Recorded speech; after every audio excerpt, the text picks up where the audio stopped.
सौ मित्रों जय सोमनाथ ओम नमस्ते प्रिय मित्रों તમારો દિવસ શુભ રહે મંગલમય શુભકામના હું બિલીમાંથી જોગીભાઈ વ્યાસ આપ સૌનું આપણે જોગેશમાં હાર્દિક સ્વાગત છે મિત્રો આજ રોજ જોઈશું આજનું શુભ પંચાંગ આજે તારીખ છે 25/12/2024 ને બુધવાર માગસર વ્રત દસમ તિથિ છે આજે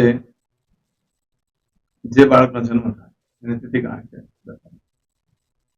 આ દસમ તિથિ આજે રાત્રે 10:29 પૂર્ણ થઈ જાય ત્યાર પછી જે બાળકનો જન્મ થાય એનો એકાદશી ગણાશે એકાદશીનું વ્રત ઉપવાસ વગેરે આવતીકાલે કરવાનું રહેશે આજે જે બાળકનો જન્મ થાય છે નક્ષત્ર ગણાય છે ચિત્રા નક્ષત્ર આજે બપોરે 3:22 પૂર્ણ થઈ જાય છે અને ત્યાર પછી જે બાળકનો જન્મ થાય એનો સ્વાતિ નક્ષત્ર આજે જે બાળકનો જન્મ થાય એનો યોગ ગણાય છે અતિગંડ યોગ આજે રાત્રે 9:46 પૂર્ણ થઈ જાય ત્યાર પછી જે બાળકનો જન્મ થાય એનો શુક્રમા યોગ ગણાશે આજે જે બાળકનો જન્મ થાય છે એનું કરણ ગણાય છે વણિજ કરણ આજે સવારે 9:13 પૂર્ણ થઈ જાય છે અને ત્યાર પછી જે બાળકનો જન્મ થાય એનું વિષ્ટિકરણ ગણાશે આજે જે બાળકનો જન્મ થાય એની રાશિ ગણાય છે કન્યા આ કન્યા રાશિ આજે મળસ્કે 1:51 પૂર્ણ થઈ જાય છે ધ્યાન રાખજો આજે રાશિ બદલાય છે આજે મળસ્કે 1:51 કન્યા રાશિ પૂર્ણ થઈ જાય છે અને મળસ્કે 1:51 પછી જે બાળકનો જન્મ થાય એની તુલા રાશિ ગણાશે તુલા રાશિ અક્ષર આવે છે ર ને તો તુલા રાશિનો સ્વામી શુક્ર ગણાય છે આજે મળસ્કે 1:51 થી લઈ 27 તારીખે બપોરે 1:57 સુધીમાં જે બાળકનો જન્મ થાય એ બધાની રાશિ તુલા ગણાશે આ રાશિ તુલાની અંદર અક્ષર આવે છે ર ને તો તુલા રાશિનો સ્વામી શુક્ર ગણાય છે આ રાશિ તિથિ નક્ષત્ર યોગ કરણ જન્મ છે ચોક્કસ કર્મ કરાવી લેવું પૂજન કરાવી લો જીવનમાં આજે જે કે અમારા સબસ્ક્રાઇબ મિત્ર અમારા ઘર પરિવારમાંથી કોઈ પણ સદસ્યના જે વર્ષગાંઠ હોય મેરેજ એનિવર્સરી હોય બધાને મારી તમારા જીવનમાં ખૂબ પ્રગતિ થાય ભગવાન શંકર તમારી બધી મનોકામના પૂર્ણ કરે હું સૌના પ્રાર્થના કરું મિત્રો આજના દિવસે ખાસ કરીને આજનું શુકન કરી લો આખું વર્ષ તમારું સરસ રીતે વીતી જશે આજે મારા સબસ્ક્રાઇબ મિત્ર મારા ઘર પરિવારમાંથી કોઈ પણ સદસ્ય આજે કોઈ જગ્યા પર ઇન્ટરવ્યુ આપવા જઈ રહ્યા છે કોઈ નોકરી ધંધા માટે જઈ રહ્યું છે કોઈ વેપાર વ્યવસાય માટે જઈ રહ્યું છે કોઈ રમતગમતમાં ભાગ લેવા જઈ રહ્યું છે કોઈ પરીક્ષા આપવા જઈ રહ્યું છે કોઈ આજે વિદેશની યાત્રા માટે જઈ રહ્યું છે કોઈ ધર્મક્ષેત્રની યાત્રા માટે જઈ રહ્યું છે આજે કોઈ હંમેશા માટે વિદેશ જઈ રહ્યું છે આજના દિવસે કોઈ ઓપરેશન હોય કોઈને ડિલિવરી હોય કોઈની સગાઈ હોય કોઈની છઠ્ઠીની પૂજા હોય આ બધા જે કઈ કાર્ય તમે કરવા જઈ રહ્યા એ કાર્યમાં તમને દિવ્ય સફળતા પ્રાપ્ત થઈ સપના દ્વારા પ્રાર્થના આજના દિવસે આમ તો તમે બુધવાર છે જયારે ઘરેથી નીકળો ત્યારે વડીલ વૃદ્ધ વ્યક્તિને વંદન કરીને એના આશીર્વાદ લઈને નીકળો તો જીવનમાં સારી સફળતા મળશે દેવસ્થાનમાં ભગવાનને વંદન કરો એમને પણ પ્રાર્થના કરો કે મારા કાર્યમાં સાથે રહેજો પિતૃને વંદન કરો પિતૃના ફોટાને પગે રાખો આજે ગાયને મગ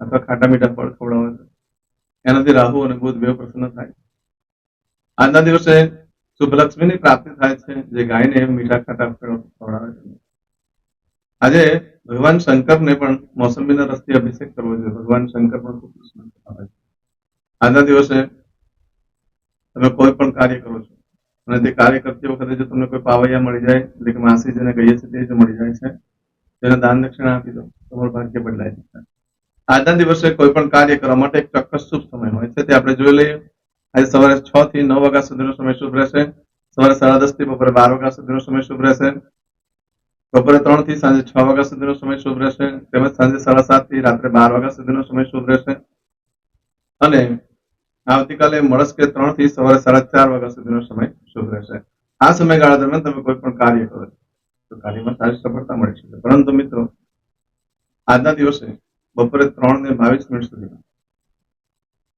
તમે જે કાર્ય કરશો એનું ફળ આ રીતે પ્રાપ્ત થશે એમાં તમારી કોઈ વસ્તુ ચોરાઈ ગઈ ખોવાઈ ગઈ તો 11 દિવસમાં મળે બાકી શક્યતા ઓછી આજના દિવસે ખરીદી કરવા માટે પણ ચાલે વેચાણ કરવા માટે પણ ચાલે પરંતુ આજના દિવસે વેપારી ભાઈઓ માટે સરસ દિવસ છે જે ખરીદી કરે છે તે ફરી પાછું 15 દિવસમાં ખરીદી કરવાનો યોગ ઉભો થઈ શકે આજે કોઈ ગાડીની ખરીદી કરે છે તો નવી ગાડી બીજી પણ ખરીદવાનો યોગ થોડાક સમયમાં થઈ શકે છે આજના દિવસે લગ્ન ન કરી શકાય લગ્ન કરે તો લગ્નમાં મોટે ભાગે છૂટાછેડા થવાની શક્યતા પણ થઈ શકે જો તમારી કુંડલીમાં 2 યોગ હોય તો જ બાકી કાંઈ નહીં આજના દિવસે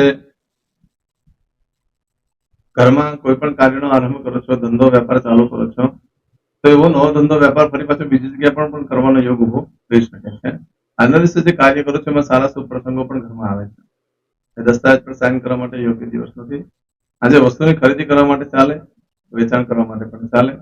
આજના દિવસે નવા વસ્ત્ર પણ ભૂલમાં ધારણ કરશો તો પ્રેમમાં તિરાડ પડી શકે, ભાઈ બંધુ સાથે ઝઘડો પણ થઈ શકે છે, મન દુઃખ પણ થઈ શકે છે, મોટે ભાગે કપડા પરથી અણગમો આવી જશે. માટે આજનો દિવસ યોગ્ય નથી, ચાંદલા વિધિ થઈ શકે છે. આવું બધું જે ફળ છે એ આજે તમને બપોરે 3:22 સુધીમાં મળે, પરંતુ આજે બપોરે 3:22 થી લઈ આવતીકાલે સાંજે 6:09 સુધીમાં તમે જે કાર્ય કરો છો એનું ફળ બદલાઈ જાય.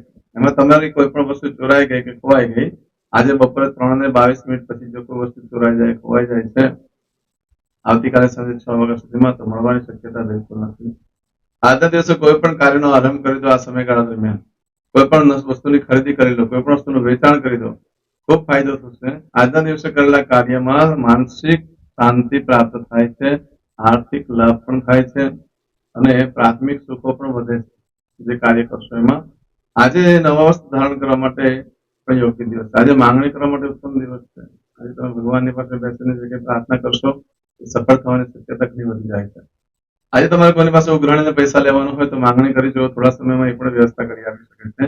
આજના દિવસે ખાસ કરીને જે કન્યાના લગ્ન થયા હોય, લગ્ન થયા પછી પિયર આવી હોય પહેલી વાર, અને પિયરથી પછી પહેલી વાર, લગ્ન પછી પહેલી વાર જો સાસરે જાય છે તો સાસરામાં ખૂબ સુખી થાય છે.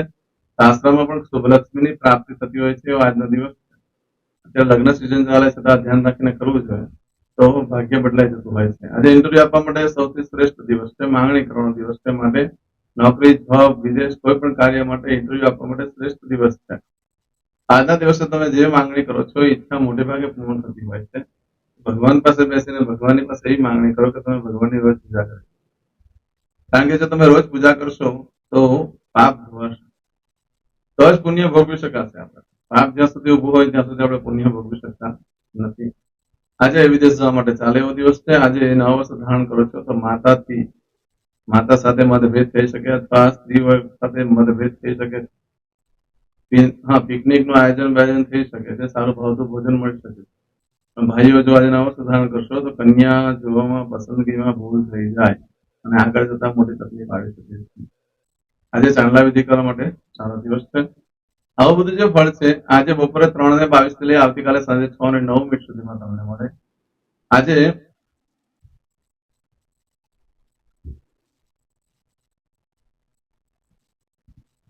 લગ્ન માટેનું કોઈ મુહૂર્ત નથી આપેલ.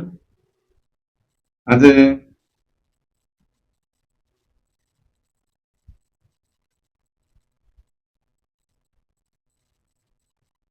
વાસ્તુનું પણ કોઈ મુહૂર્ત નથી આપેલ, પણ કુંભળો મૂકી શકાય છે.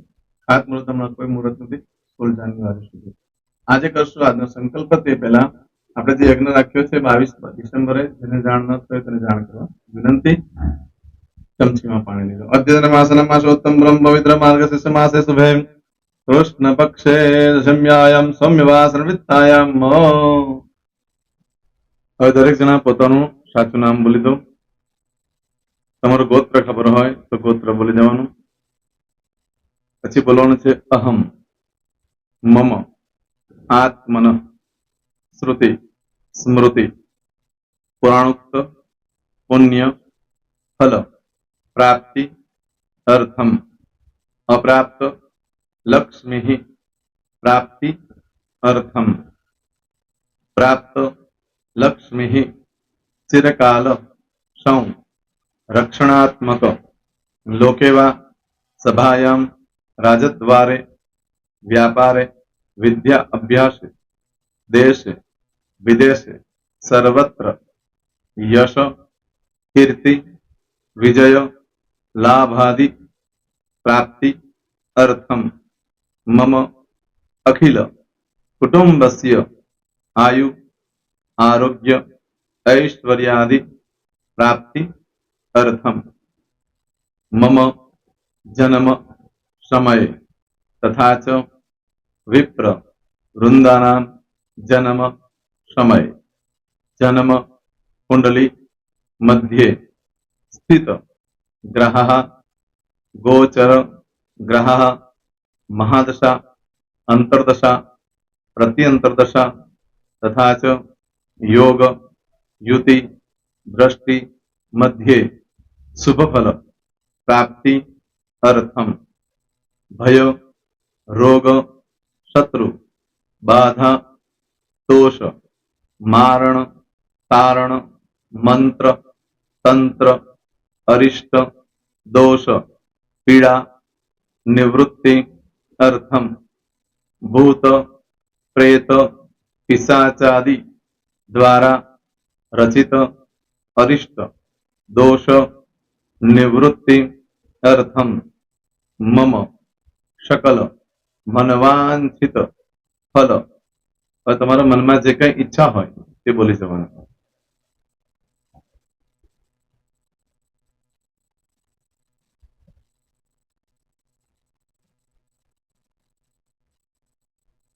બોલવાનું અનુસારતઃ સકલ મનવાંછિત ફલ પ્રાપ્તિ અર્થમ. હવે જે બરકતની પૂજા વાળા છે એ લોકો તો આ બધું બોલવાનું જ હોય છે, એ લોકો માટે કોઈ સ્પેશિયલ નથી. પણ જે લોકોએ હવે જે કહું છું તે લોકોએ જ બોલવાનું, જેના લગ્ન થઈ ગયા હોય એ લોકોએ બોલવાનું છે. મમ દાંપત્ય જીવન મધ્યે સુખાકારી પ્રાપ્તિ અર્થમ પુત્ર પૌત્રાદિ સંતતિ પ્રાપ્તિ અર્થમ. આ સંતાન પ્રાપ્તિ વાળા માટે પણ આવી જાય છે એમાં. દીર્ઘ આયુ આરોગ્ય ઐશ્વર્યાદિ પ્રાપ્તિ અર્થમ. તથા ચ હવે જેના લગ્ન નથી થયા તે લોકોએ બોલવાનું. મમ જટટી વિવાહ યોગ પ્રાપ્તિ અર્થમ વિવાહ પશ્ચાત દાંપત્ય જીવન મધ્યે સુખાકારી પ્રાપ્તિ અર્થમ. હવે જે લોકોને સંતાન પ્રાપ્તિ નથી, જે લોકોને સંતાન પ્રાપ્તિ છે કરવી છે એ લોકોએ બોલવાનું.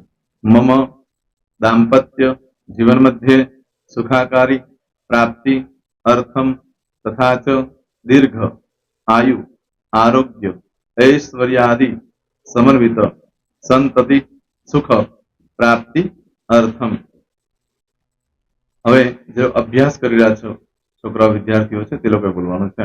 મમ વિદ્યા અભ્યાસ મધ્યે ઉત્તરો ઉત્તર પ્રગતિ ઉન્નતિ સાનુકૂલતા પૂર્વક દિવ્ય સફળતા પ્રાપ્તિ અર્થમ. હવે જે લોકો વિદેશમાં જવા માંગતા હોય કે શીપમાં જવા માંગતા હોય, મતલબ ભારત દેશની બહાર જઈને ધંધો વેપાર કરવા માંગતા હોય એ લોકોએ, અથવા વિદેશ જવા માંગતા હોય કાયમ માટે, એ લોકોએ બોલવાનું છે.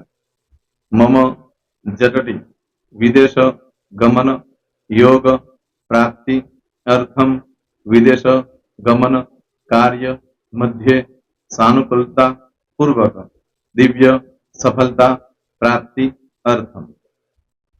આરોગ્ય વાળા બોલવાનું છે, જેને આરોગ્યની પૂજા આપેલી હોય એ લોકોએ. એમ તો દરેક જણા જ બોલવાનું. બોલો મમ આયુ આરોગ્ય ઐશ્વર્યાદિ પ્રાપ્તિ અર્થમ.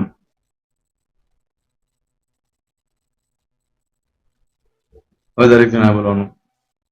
સકલ મનવાંછિત ફલ પ્રાપ્તિ અર્થમ અદ્ય દિને પ્રધાન દેવતાનામ નિત્ય દિન અનુસારતઃ પૂજન અર્ચન કર્મણિ અહમ કરીશ્યે. પાણીવાળી થાળીમાં પાણી મૂકી દેવાનું છે.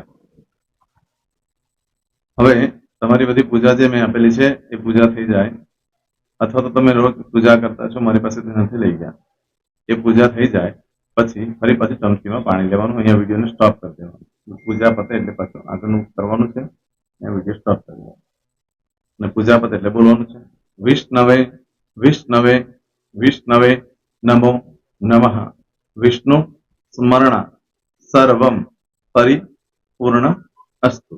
એતાની ગંધ પુષ્પ ધૂપ દીપ નૈવેદ્ય તાંબૂલ દક્ષિણા પ્રદક્ષિણા સહિત પ્રણુ મમ સકલ મનવાંછિત ફલ પ્રાપ્તિ અર્થમ પૂજન અર્ચન પ્રિયદાન નમમ. પાણી મૂકી દેવાનું, પાછું પાણી લેવાનું. પૂજન અર્ચન બ્રહ્માર્પણમસ્તુ. નીચે જમીન પર પાણી મૂકો, એમાં આંગળી ઘસી કપાળમાં તિલક કરી દો. કપાળમાં જમીન પર પાણી મૂક્યું છે એમાં. ત્યાર પછી ભગવાનને કહેવાનું કે હે પ્રભુ, આજે પૂજા કરતા કોઈ પણ પ્રકારની ભૂલચૂક થઈ ગઈ હોય તો અમને ક્ષમા કરજો. અમે તમારા બાળક છીએ, પ્રભુ તમારો ખૂબ આભાર માનું છું. આજે મારી પાસે તમારી પૂજા કરાવી, મારી મનોકામના પૂર્ણ કરી. પ્રાર્થના કરી દો, જગ્યા પરથી ઉભા થઈ શ્રીનારાયણ ભગવાનને પાણી ચડાવી દો અને નિત્ય કર્મ જે કરતા હોય તે કરો. જય સ્વામિનારાયણ. તમારો દિવસ શુભ રહે, તમે અને તમારો પરિવાર સુખી રહે, સંપન્ન રહે, સુરક્ષિત રહે એ ભગવાન સોમનાથ દાદાને પ્રાર્થના. પ્રિય મિત્રો, તમે મારા વિડીયોને લાઈક ના આપી હોય તો સૌથી પહેલા લાઈક આપી દો, અને ત્યાર પછી જો તમે મારી આ ચેનલ સબસ્ક્રાઇબ ન કરી હોય તો સૌથી પહેલા સબસ્ક્રાઇબ કરી લો અને બેલ આઇકોન ઓલ પર ક્લિક કરવાનું ભૂલશો નહીં, જેથી કરીને સૌથી પહેલા નવી વિડીયો જે કંઈ મૂકું એ તમને મળે. મિત્રો, કંઈ પણ મૂંઝવણ હોય તો મને આ નંબર પર તમે ફોન કરીને પૂછી શકો છો. મારો મોબાઈલ નંબર છે 9825546459. મિત્રો, કોમેન્ટ્સમાં જય સોમનાથ લખવાનું ભૂલશો નહીં. ફરી પાછા નવા વિડીયો સાથે મળીએ. ત્યાં સુધી સૌને જય સોમનાથ.